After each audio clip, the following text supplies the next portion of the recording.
Selama ini kita ini dijajah oleh doktrin-doktrin, dogma-dogma yang datang kepada kita, dan kita izinkan kebodohan kita untuk menerimanya.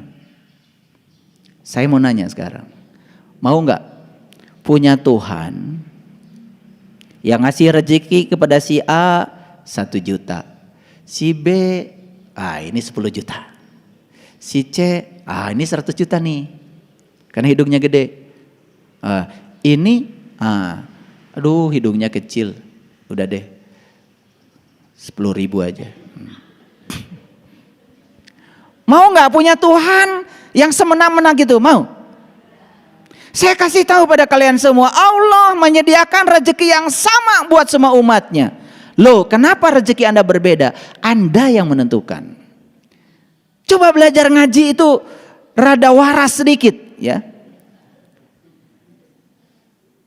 Umur katanya ditentukan oleh Allah. Lah kalau umur ditentukan oleh Allah, di Okinawa di Jepang sana rata-rata usia mereka di atas 96 tahun. Bahkan mereka masih bisa gendong padi, gendong hasil pertanian. Itu umur 95 tahun masih naik sepeda. Pernah ke Okinawa? Susah kalau cerita sama yang belum.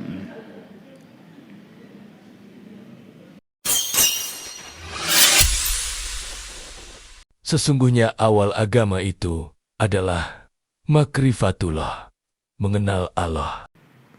Saya selalu menyampaikan bahwa tidak ada satu peristiwa pun di semesta ini yang terjadi secara kebetulan. Setiap peristiwa yang terjadi itu selalu di dalamnya ada pesan. Cuman terkadang kita sendiri menjadi gagap, kurang siap. Ketika ada peristiwa yang terjadi, pesan di dalamnya terkadang terlewat begitu saja. Mengapa kemerdekaan bangsa kita diproklamirkan tanggal 17 bulan 8 tahun 1945. Itu bertepatan dengan hari Jumat, bulan Ramadan lagi. Kok angka 17 ini kita kenal juga dalam tradisi Islam, ada 17 Ramadan yang sering diperingati sebagai Nuzulul Quran. Ternyata sholat sehari semalam juga 17 rakaat. Kok 17 rakaat? Ternyata perjalanan manusia unggul di semesta yang disebut dengan Bani Israel. Jadi Bani itu adalah kaum, kelompok, bisa juga manusia, bisa perorangan. Isra itu artinya berjalan, il dari kata Eli. Eli itu aslinya bahasa Ibrani, bukan bahasa Arab. Jadi Bani Israel adalah siapa saja orang yang melakukan perjalanan menuju Tuhannya.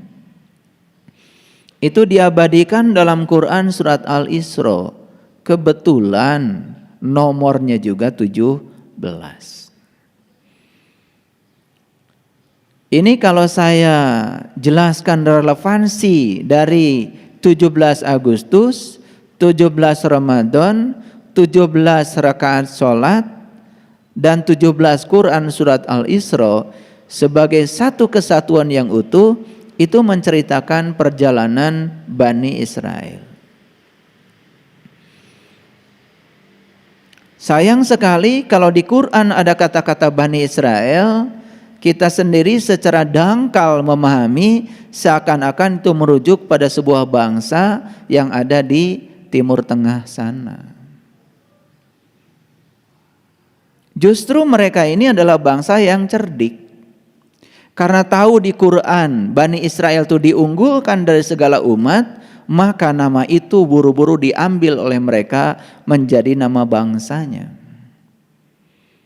Itu kecerdikan.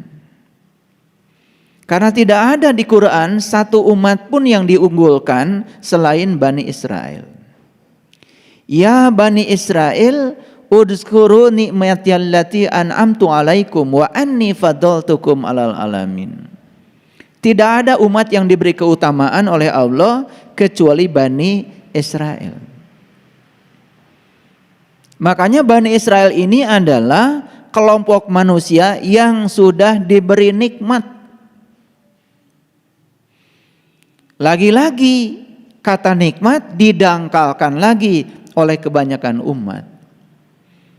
Jadi nikmat itu dikaitkan dengan aspek-aspek yang tidak ada kaitannya dengan yang dijelaskan dalam Al-Quran.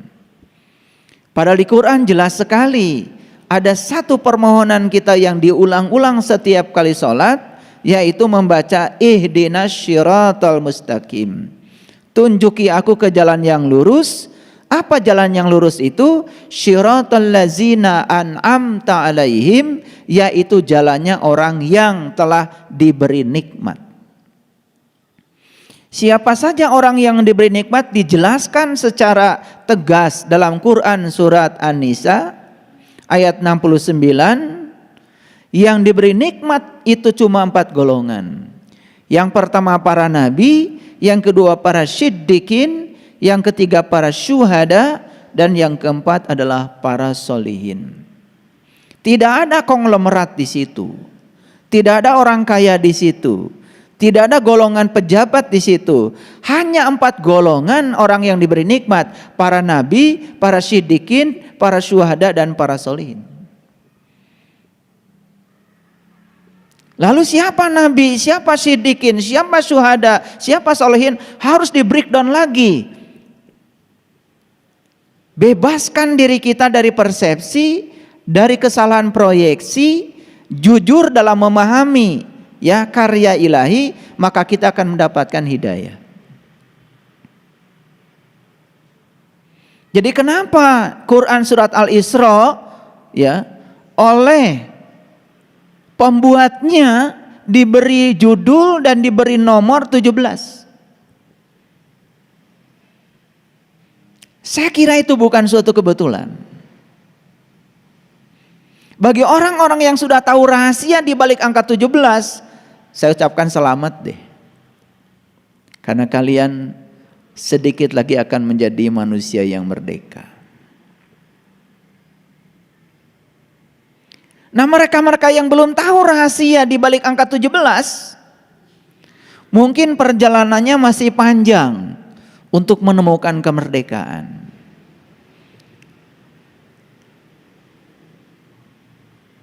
Lalu mengapa sholat itu 17 rakaat? Apa kaitannya dengan 17 Agustus? Coba, 17 bulan 8 1945. Itu angka yang sangat luar biasa.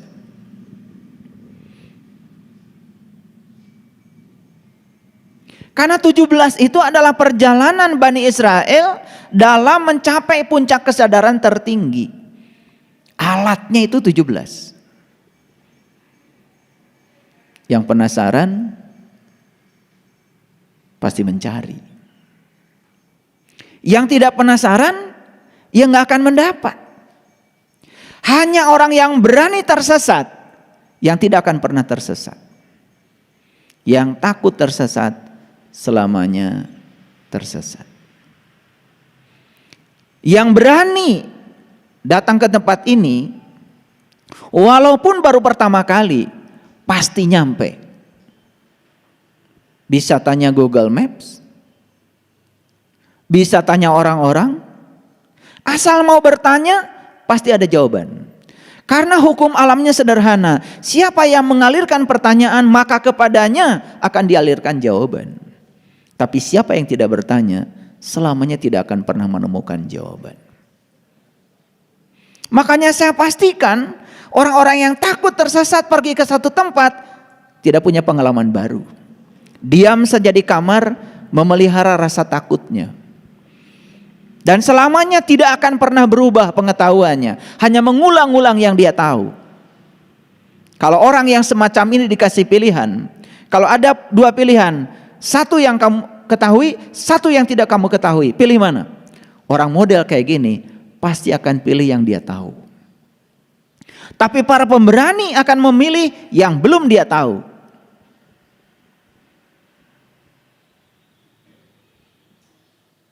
Itulah bedanya. Orang yang tidak tahu, tetapi dia tidak tahu bahwa dia tidak tahu, dengan orang yang tidak tahu, tapi tahu kalau dirinya tidak tahu. Maka kelompok yang kedua ini pasti akan menjadi orang yang tahu, dan dia tahu bahwa dia itu tahu.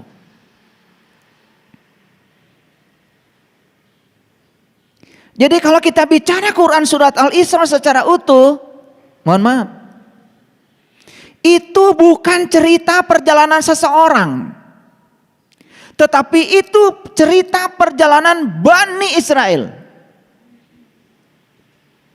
Jadi abdihi di ayat itu, abdinya Allah siapa? Siapa saja yang mau mengabdikan dirinya kepada Allah, itu abdinya Allah, siapa saja. Dan itu sangat terbuka, tidak terbatas pada orang per orang. Sayang sekali kita selama ini memahaminya hanya itu saja.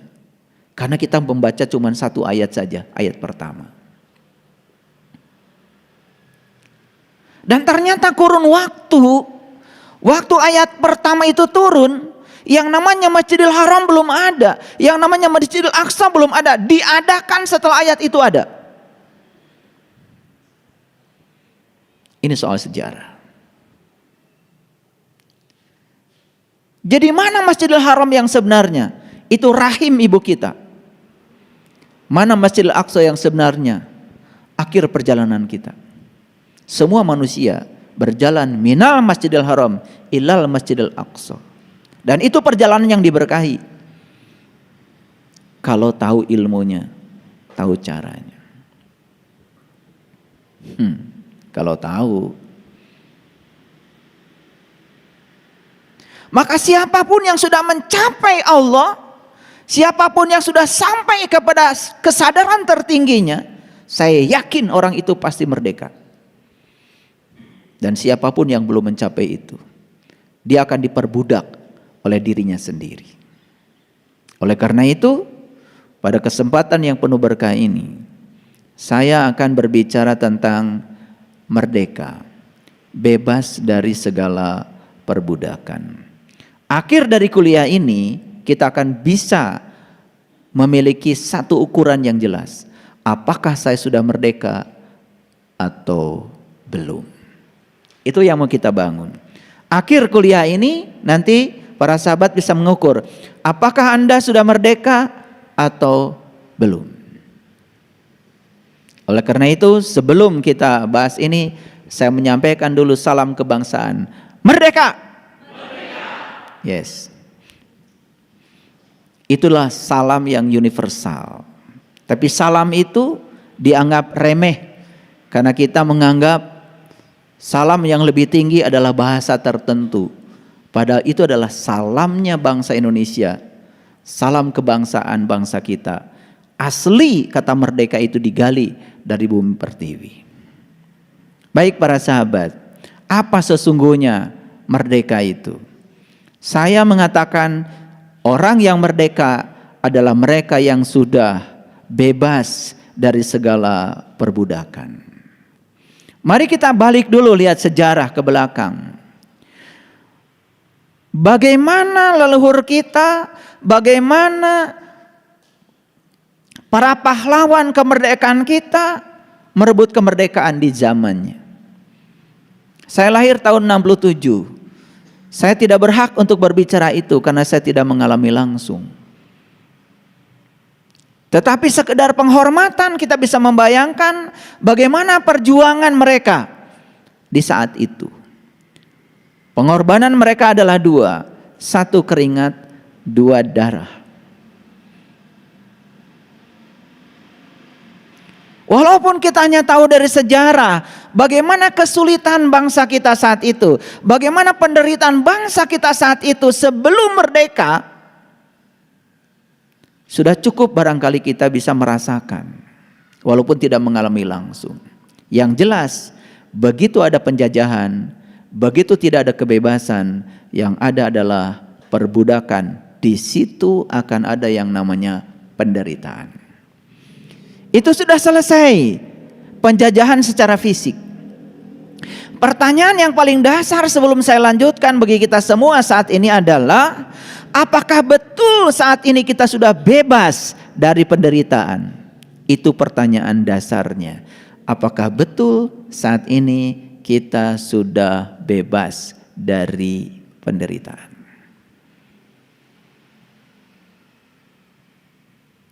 Dulu bangsa Indonesia mengatakan bahwa sumber penderitaan mereka adalah bangsa yang menjajah. Betul? Dan sumber penderitaan itu seakan-akan ada di luar mereka. Tetapi yang lebih dahsyat lagi kalau kita sederhanakan sekarang, ternyata semua sumber penderitaan kita pada dasarnya berpusat dan ada di dalam diri kita. Nah, ini yang akan saya bongkar habis hari ini. Jangan kecil hati kalau nanti banyak yang akan terbongkar semuanya. Baik, kita mulai dari hal yang sederhana saja. Jadi mari kita jawab dulu pertanyaan ini. Apakah Anda sudah merdeka? Merdeka itu adalah bebas dari penjajahan.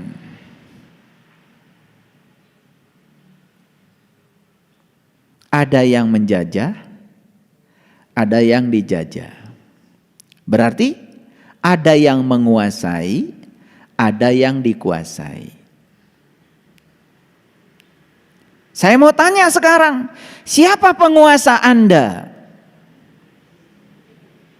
Jujur, siapa penguasa Anda? Pikiran Anda, keinginan Anda.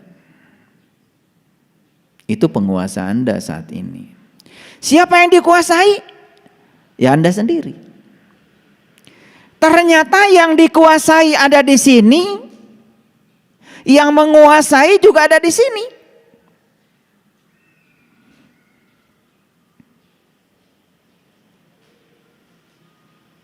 Pernah sakit hati enggak? Sering kan? Kenapa sakit hati? Dulu sebelum kita sadar, kita selalu mengatakan bahwa sakit hati ini karena saya dihina oleh si A, karena saya direndahkan si B, karena saya ditipu si C. Selalu keluar. Begitu kita sudah sadar, ternyata saya sakit hati oleh si A karena saya punya harapan pada si A. Apa harapannya? Ingin si A itu memuji saya. Faktanya si A itu ternyata menghina saya. Yang membuat kita sakit hati bukan hinaan si A, tetapi keinginan terhadap si A, karena si A ingin seperti yang saya mau. Jadi sumber sakit hati sebetulnya ada pada diri kita sendiri. Siapa pencipta keinginan itu? Pikiran kita. Kalau begitu siapa pengendali kita? Diri kita. Siapa yang dikendalikan? Kita juga. Jadi kalau begitu, apakah penjajahan masih ada dalam diri kita? Siapa yang dijajah? Siapa penjajahnya? Nah, mulai sadar ya. Ini baru cerita yang kecil saja, dulu. Setiap hari banyak sekali orang yang datang ke rumah saya. Dan saya pastikan orang yang datang ke rumah saya bukan orang sukses.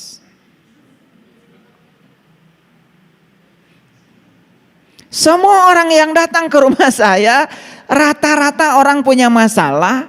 Itu pun kalau punya masalah baru ingat saya. Jadi saya ini memang nasibnya seperti dokter. Dokter itu baru diingat kalau sakit. Sama. Kalian gak pernah ketemu saya kalau lagi biasa-biasa aja. Begitu ada masalah baru ingat saya. Ya gak apa-apa. Saya senang saja. Karena memang saya datang ke semesta ini untuk menjadi pelayan orang-orang yang butuh pelayanan itu. Gak masalah. Saya senang aja kok. Makanya saya doakan banyak masalah. Ya biar sering ketemu. Karena kalau nggak ada masalah kalian nggak ketemu saya. Itu.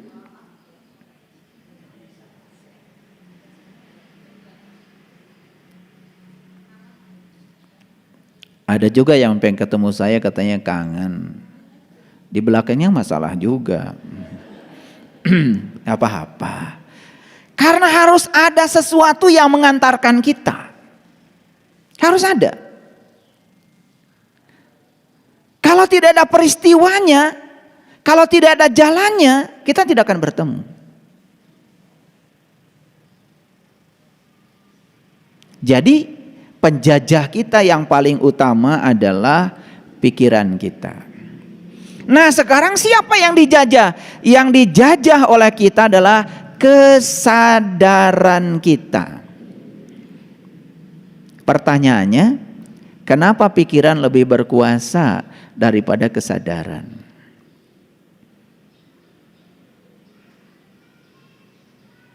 Saya kadang-kadang suka bertanya konyol. Dalam sebuah diskusi untuk orang dewasa nih, saya suka tanya.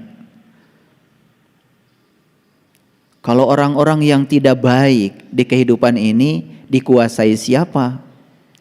Mereka mengatakan dikuasai oleh setan. Kalau ada orang baik di semesta ini, siapa penguasanya? Penguasanya katanya Allah. Pertanyaan berikutnya, biasanya kalau pertanyaan saya berbuntut itu. Banyakan mana orang baik sama orang yang tidak baik kalau begitu? Banyakan orang yang tidak baik. Siapa penguasa yang tidak baik? Katanya setan. Pertanyaan berikutnya, kalau begitu kuasa mana? Setan sama Tuhan. Jadi siapa yang maha kuasa di semesta ini? Kadang-kadang yang gitu aja suka pusing. Padahal itu kan fakta, betul nggak? Nah, apakah kesimpulan itu benar apa salah? Harus diuji dulu. Pertanyaan berikutnya, adakah setan? Kan begitu.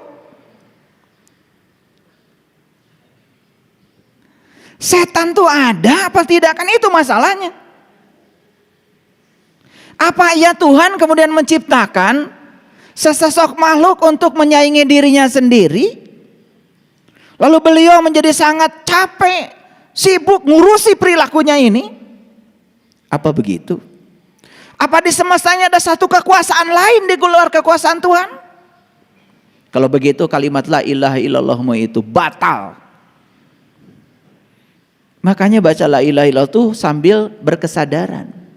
La ilaha illallah, la ilaha illallah, la ilaha illallah. Coba sadari.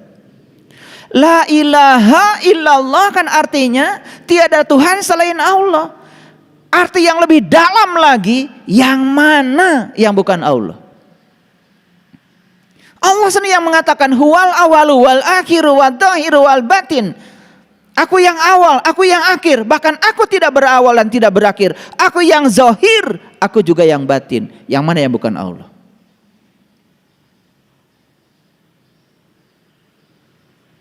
Nah, ini pertanyaan-pertanyaan menggugat sebetulnya. Tujuannya supaya kalian mikir. Nggak akan saya kasih jawaban. Mikir aja, enak aja. Makanya belajar yang paling bagus itu namanya discovery learning. Belajar menemukan sendiri. Karena kalau menemukan sendiri dari pengalaman sendiri, itu baru namanya pengalaman sebagai guru yang terbaik. Itu namanya ilmu sejati, bukan pengetahuan pinjaman. Paham sampai di sini? Nah, makanya saya berulang kali cerita tentang episode yang sangat luar biasa dalam cerita sastra, namanya episode Ramayana. Pernah nonton? Pernah baca bukunya? Ya, itu kan cerita tentang Rama dan Sinta. Ya, siapa Rama itu?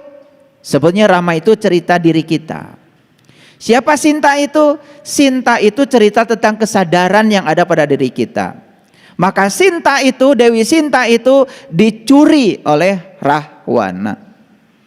Siapa Rahwana? Rahwana itu disebut Dasamuka. Dasamuka itu artinya 10 wajah. Siapa Dasamuka itu? Dasamuka itu adalah penguasa negeri Alengka. Alengka itu sebetulnya bahasa Sanskerta, arti yang sebenarnya adalah pikiran. Jadi Rahwana ini adalah penguasa negeri Alengka, artinya penguasa negeri pikiran. Nah, pikiran itulah si Dasamuka, banyak wajah kayak kalian. Sesekali kelihatan seperti lembut, seperti loh. Iya. Lagi ngaji kayak gini semuanya kelihatan seperti soleh. Lagi ngaji nih. Aslinya kalian tidak terdeteksi di sini. Karena aslinya seseorang itu keluar tepat pada saat dia berhadapan dengan kontradiksi dalam hidupnya. Makanya saya bilang kemarin, orang lain itu hanya layar sebetulnya. Orang lain itu hanya cermin sebetulnya. Kalau kita marah pada orang itu hanya layar, hanya cermin, hanya objek. Sebetulnya kita sedang mencerminkan kemarahan kita pada orang itu, lalu bayangan dari diri kita kelihatan di orang itu. Jadi saat seseorang marah sebetulnya dia sedang mencerminkan kemarahannya pada orang, sebetulnya dia sedang berkaca bahwa dia adalah seorang pemarah. Jadi bagus kalau ada orang lain yang memancing-mancing kemarahan kita, bagus, harus berterima kasih pada mereka. Kenapa? Karena aslinya kita kelihatan di situ. Di sini kalian nggak kelihatan, di sini seperti, udah pakai baju kayak gini, apalagi yang sini bajunya koko, sini bajunya syar'i, seperti orang soleh. Seperti orang sabar, seperti orang baik, karena aslinya nggak kelihatan. Aslinya kalian tuh kelihatan di rumah, itu asli. Di jalan itu asli. Saat seseorang sedang berhadapan dengan kontradiksi, aslinya seseorang kelihatan di situ. Oleh karena itu, tidak bisa saya melihat aslinya kalian di sini. Paham? Paham apa tidak? Oke, lanjutkan. Nah, Rahwana ini penguasa negeri Alengka. Dan dia berhasil mencuri yang namanya Dewi Sinta. Dewi Sinta ini dicuri sama Rahwana. Dibawa pergi. Lalu apa yang terjadi? Rama kehilangan Dewi Sinta. Apa maknanya? Anda, kita, diri kita kehilangan kesadaran. Jadi sebetulnya cerita Ramayana itu cerita seseorang yang sedang kehilangan kesadarannya. Jadi tidak sadar. Dan orang yang tidak sadar mudah dikendalikan oleh orang lain. Makanya orang yang tidak sadar sering menjadi apa kata orang tentang dirinya. Baperan, tersinggungan, gampang marah, selalu takut untuk menjadi dirinya sendiri dan senangnya menjadi orang lain. Dia tidak pernah berhasil menjadi dirinya sendiri. Itu ciri orang yang tidak sadar. Makanya Nabi Muhammad mengajak kita untuk melakukan perjalanan. Kemana? Menuju Sidratil Muntaha. Menuju puncak kesadaran. Supaya apa? Supaya kesadaran itu enggak hilang. Tidak dicuri oleh Rahwana. Ada orang yang marah, kehilangan kesadaran. Ada orang sakit hati, kehilangan kesadaran. Ada orang mengeluh, kehilangan kesadaran. Itu refleksi dari ketidaksadaran. Dan orang-orang yang semacam ini jelas belum merdeka. Jadi jangan buru-buru mengatakan kita sudah merdeka. Pawai, karnaval, macam-macam. Sesekali cobalah duduk. Makanya hari ini saya rekam ceramah ini supaya saya bisa menginspirasi untuk menjawab satu pertanyaan, apakah Anda sudah merdeka atau belum? Kalau belum merdeka, bebaskan dirimu dari penjajahan. Dan siapa penjajahnya? Harus ketemu oleh dirimu sendiri. Kalau tidak bertemu, tidak menemukan penjajahnya, bagaimana kita bisa menyerang penjajah kalau belum ketemu? Sampai sekarang bahkan banyak orang yang tidak tahu siapa penjajahmu yang sebenarnya.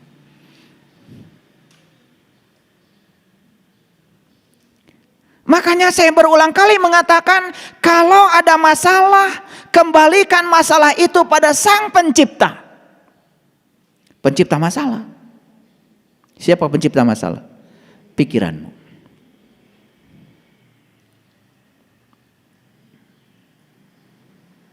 Berhasil enggak Sri Rama mengembalikan Dewi Sinta? Berhasil enggak? Gimana caranya? Ternyata Sri Rama tidak bisa berdiri sendiri. Sri Rama perlu bantuan Hanuman. Dan Hanuman itu adalah simbolisasi dari seorang guru, simbolisasi dari seorang utusan Tuhan, simbolisasi orang-orang yang sudah mencapai kesadaran. Makanya belajar ilmu harus pada orang yang benar-benar tahu. Jangan pada orang yang tidak tahu, tapi dia tidak tahu bahwa dirinya tidak tahu. Sok tahu, diberitahu tidak mau tahu. Itu bukan orang yang tahu. Dan bisa jadi malah dia menipu kita. Dan yang kayak gini, di semesta ini mohon maaf, jumlahnya banyak.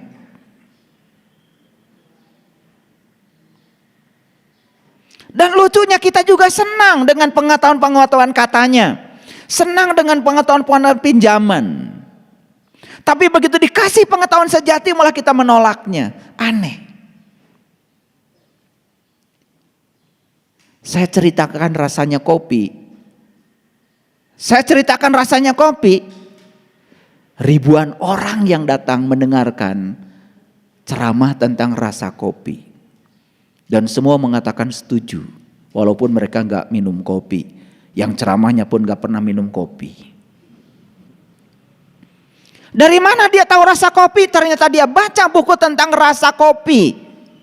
Dia baca buku tentang rasa kopi, dihafalkan di otaknya, kemudian ceramahkan pada orang-orang yang belum pernah minum kopi. Dan semua setuju rasa kopi seperti yang dibicarakan oleh si pembicara. Dan jumlahnya yang mengikuti ceramah ini puluhan ribu. Disebutnya juga tabligh akbar. Tapi begitu saya mau bagikan kopi, hilang semua. Padahal Anda akan merasakan kopi kalau saya bagikan kopi dan Anda menerimanya. Betul nggak? Mau dikasih minum kopi semuanya ngilang. Padahal rasa kopi itu baru akan Anda rasakan tepat saat Anda minum kopi. Bukan ketika Anda ikut seminar tentang penjelasan rasa kopi. Kenapa kita seperti itu? Karena kita belum merdeka.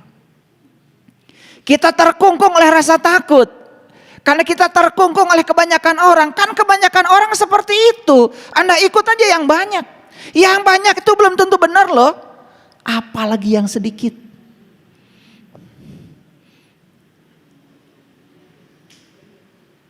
Betul atau tidak?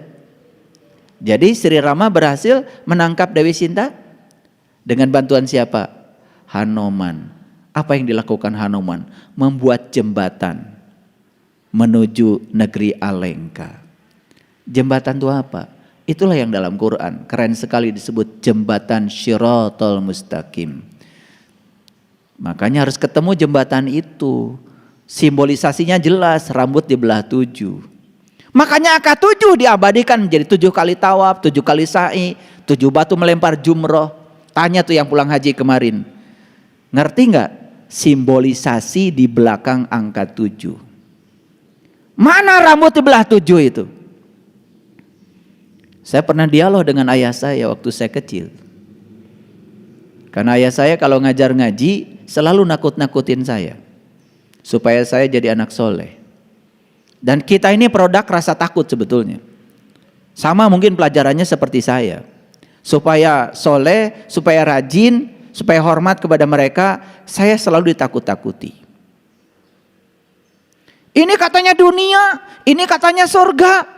Di sini membentang jembatan. rambut dibelah 7.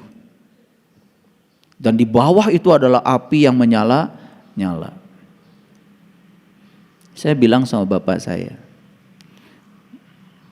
Allah tuh gak ada kerjaan ya Pak. Kenapa? Bikin jembatan kok rambut dibelah 7.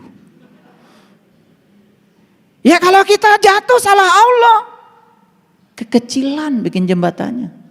Rambut dibelah 7. Karena selalu dulu memahami setiap simbolisasi itu dipahami secara letterlock begitu. Dulu ternyata begitu saya bongkar rahasia Quran, oh ternyata Siratal Mustaqim itu adalah rambut dibelah 7 dan ada pada setiap manusia. Siapa yang sudah menemukan yang 7 dalam dirinya, ketemu pasangan yang 10 pada dirinya, 10 ketemu 7, merdeka. Jadi 17. Itulah jalan menuju kemerdekaan. Biarinlah. Gak ngerti sekalian. Biar pusing gitu. Kalau dengar ceramah saya pusing itu bagus. Ada tanda-tanda kehidupan. Ada tanda-tanda kelahiran yang kedua. Tapi kalau dengar ceramah saya pusing enggak, bingung enggak, ngerti juga enggak, lah itu enggak ada hidayah itu memang. Jadi saya doakan semoga ada hidayah ya. Karena hidayah itu sederhana kok. Kata Quran, alladzina yastami'unal qaul fayattabi'una ahsanahu ulaika hadahumullah ulaika hum ulul albab. Hidayah itu mulailah dari memasangkan telingamu untuk mendengar. Jadi mau memasangkan telinga saja sudah pintu hidayah itu. Belum masuk baru pintunya. Ya kalau udah ketemu pintunya juga masih terkunci, gimana mau masuknya? Temukan dulu kuncinya, baru buka pintunya, baru masuk. Masuk apakah akan menemukan hidayah? Belum tentu. Yang masuk saja belum tentu, apalagi yang gak mau masuk. Makanya perjalanan kita itu luar biasa sebetulnya, ya. Tetapi tidak usah takut, ya. Tidak usah takut, karena tidak ada yang sulit. Semua itu sebetulnya mudah, kalau kita berpikirnya mudah. Mudah dan sulit itu soal pikiran saja sebetulnya. Nah kemudian yang terjadi selanjutnya apa? Setelah dibentangkan jembatan Siratal Mustaqim, kemudian ditariklah sang Dewi Sinta kembali kepada sang Rama di bawah bantuan seorang guru namanya Hanoman. Nih pertanyaan saya, sekarang kesadaran kalian yang ada di sini sedang ada nggak di sini? Sedang ada nggak di sini? Nah kalau kesadarannya tidak ada, siapa penguasa kita? Ya penguasa kita Rahwana. Si Dasamuka pakai topeng. Pura-pura bahagia padahal enggak. Pura-pura soleh padahal enggak. Pura-pura beriman padahal cuma ngaku. Pura-pura muslim padahal bukan Islam yang sebenarnya. Nah, masuklah pada yang namanya kepura-puraan. Nah, orang yang pura-pura jelas dong tidak asli. Orang yang pura-pura jelas dong palsu. Nah, inilah si Dasamuka. Siapa penguasanya? Penguasanya adalah Rahwana. Jadi kalau begitu, Rahwana itu lambang dari pikiran kita. Jadi kalau begitu, apakah Rama ada di sini? Apakah Dewi Sinta ada di sini? Apakah Rahwana ada di sini? Yuk sekarang tanya, siapa penguasa dirimu? Sinta atau Rahwana? Boleh dijawab dulu. Sinta atau Rahwana? Gak apa-apa, menjawab suka-suka aja, nanti juga dibuktikan oleh saya. Karena kajian kita ini bersifat saintifik. Semua yang saya sampaikan akan dibuktikan. Cuman perlahan membuktikannya, supaya step by step ngertinya. Nah, pertanyaan berikutnya, kita tahu sekarang siapa penjajah kita?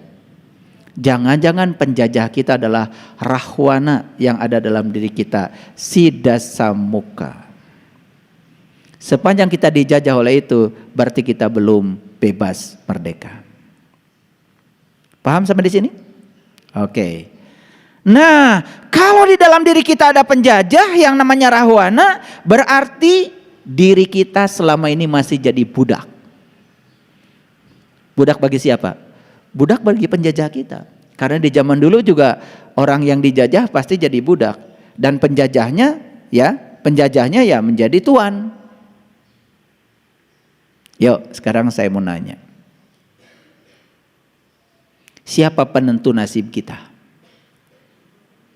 Siapa? Diri sendiri? Betul? Oke. Katanya yang menentukan nasib Allah.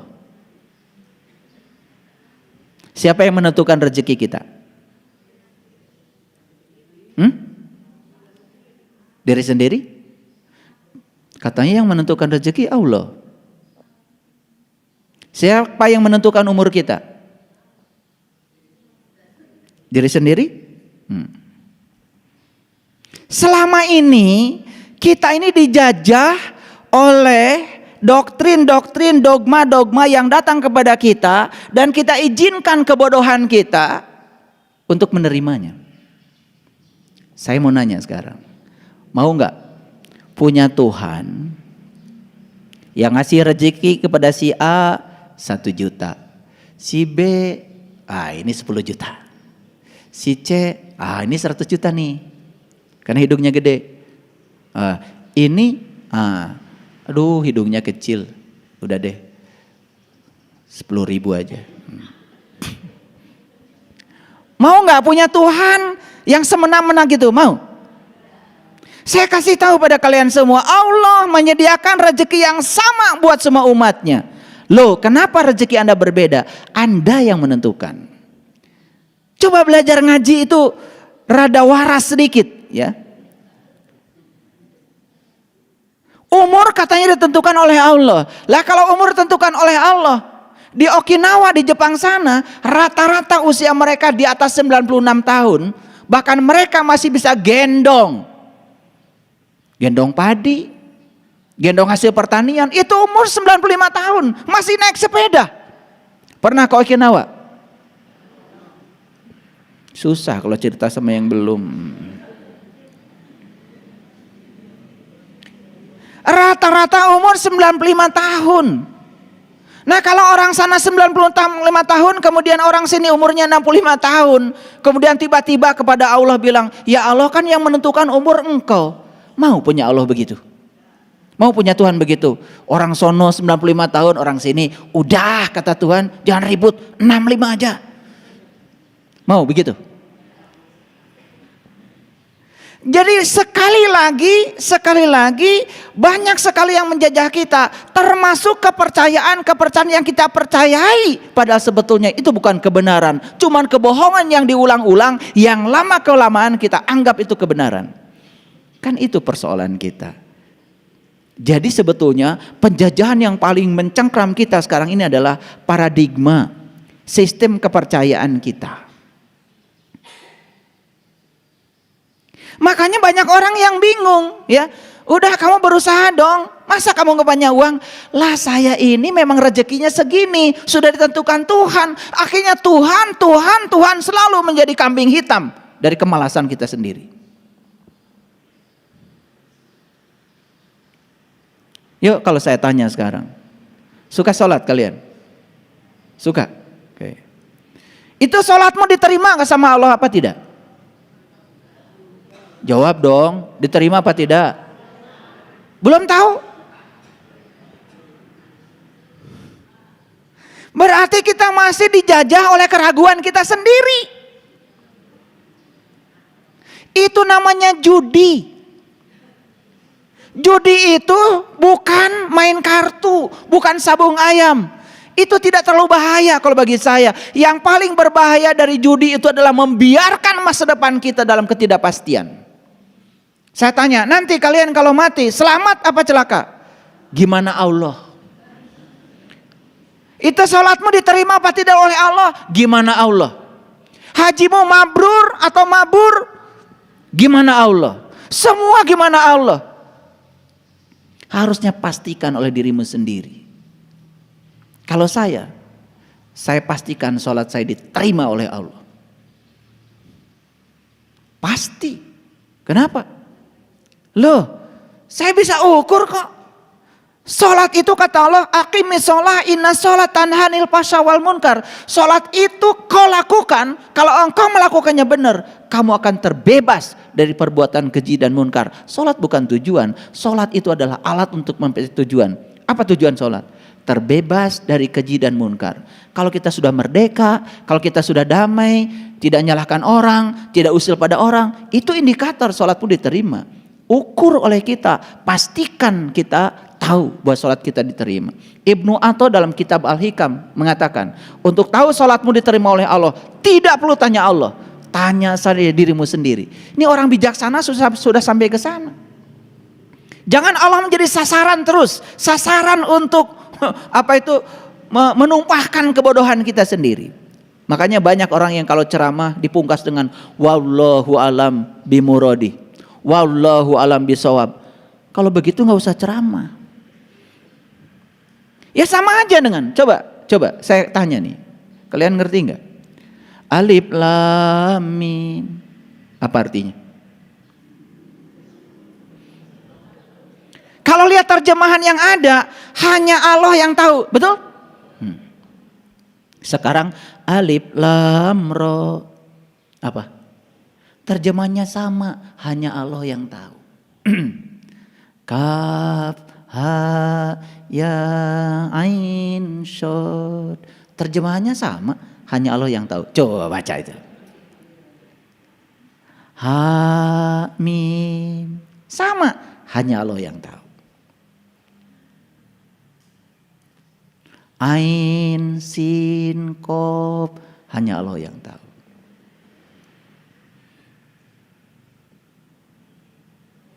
Arabnya beda-beda tapi Indonesianya sama, hanya Allah yang tahu. Dan semua kita sepakat untuk menerima itu tanpa pikiran yang cerdas. Sekarang saya akan mengajak berpikir sedikit aja, nggak usah pintar-pintar. Lihat semuanya ke sini. Quran ini petunjuk bukan? Buat siapa? Buat manusia. Dari siapa? Dari Allah. Nah, Quran ini ibarat lampu, ibarat rambu-rambu lalu lintas. Petunjuk. Persis seperti rambu-rambu lalu lintas. Siapa yang bikin rambu lalu lintas? Polisi bukan? Polisi yang bikin. Siapa yang menggunakan? Pengendara bukan? Makanya harus lulus SIM-nya. Makanya di tes itu lulus SIM, pasti ada ujian. Rambu ini maksudnya apa? Rambu ini maksudnya apa? Rambu ini maksudnya apa? Makanya yang lulus tes SIM-nya nyogok, pasti ditilang. Lihat saya semuanya. Kalau itu rambu, kita nggak ngerti. Boleh tanya nggak sama polisi? Pak polisi, rambu ini maksudnya apa? Kok tanya saya? Kan Bapak yang bikin. Loh kok kamu tanya? Biar saya ngerti supaya saya tidak salah jalan. Baik, kata polisi. Apa jawaban polisi? Hanya polisi yang tahu.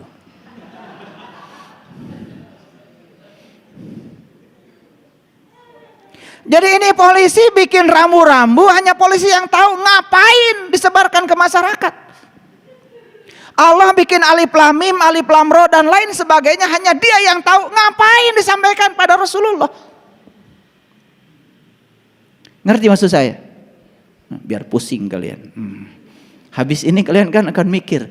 Jadi kalau gitu alif lam mim apa? Alif lam, cari aja sendiri, enak aja. Saya nyarinya juga berpuluh-puluh tahun. Saya udah kesana kemari itu. Saya nyari, katanya ada di sini yang ngerti, ada di sini ngerti. Udah saya temui semua, gak jelas. Saya tanya langsung aja sama yang bikinnya.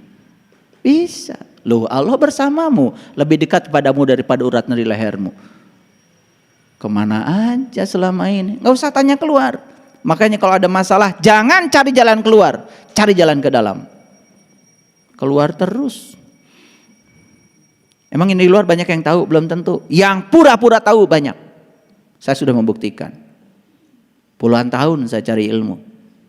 Diusir terus. Dan orang yang tidak tahu kalau ditanya malah marah. Itu. Makanya kalau saya ngaji 120 pesantren, jangan terkecoh oleh saya. Bukan saya hebat. Ngaji 120 pesantren itu waktunya juga cuma 120 hari kok. Jadi sehari satu pesantren. Hebat apaan? Saya tanya ke pesantren ini, saya ingin belajar sholat khusyuk, ada nggak di pesantren ini? Oh, belum waktunya, kamu masih kecil. Oh, jadi sholat khusyuk harus nunggu ubanan gitu. Ya udah, saya pergi satu pesantren. Saya datang ke pesantren lain lagi, saya tanya, gimana caranya supaya nanti kalau saya mati, saya tidak buta. Karena yang saya tahu dari Quran surat Al-Waqiah, saat nyawamu di kerongkongan, saat itu kamu harus melihat. Pertanyaan saya, siapa yang harus saya lihat? Dengan mata mana saya harus melihat? Dan apa yang harus saya lihat? Dan apa jadinya kalau saya tidak bisa melihat? Itu pesantren kedua. Wah, katanya itu ilmu tinggi.